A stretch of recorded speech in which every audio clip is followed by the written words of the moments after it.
taky. Dneska našeho prvního videa. Teďka se prozkoumáme starou tétru, jak vidíte doma. Tak jdeme Vše otevřená teda.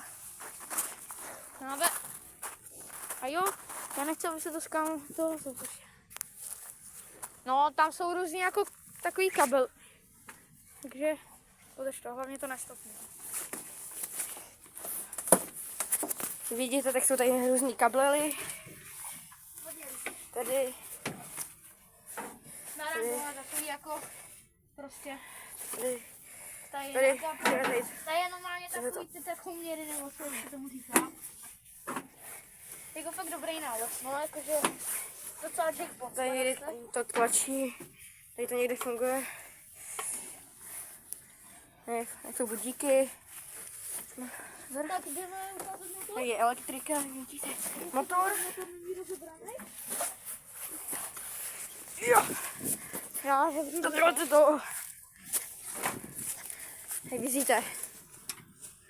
Ej, tady se bojíme, že nás to mrdne. Ale ta instavrtulka se jako točí.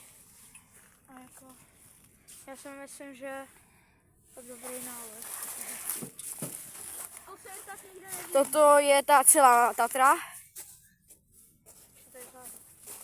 Já jim tak, že jestli tady...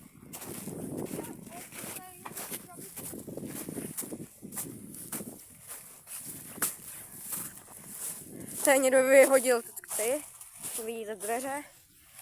Tady se podíváme, to je takový krabici. Tam je? Ty vole, tam jsou bosí úly. Vidíte, tak to nechceme otevírat. Tady se můžeme podívat, jestli to bude otevřít. Jednou rukou to nejde. Zkusíš to otevřít? Jednou rukou mě to nejde.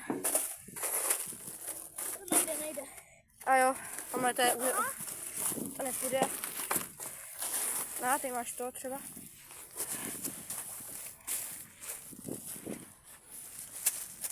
Ani mobil. Tak jsou to lidi, uvidíme se u dalšího videa. Dejte like a odběr, koment. A to je všechno. Čau.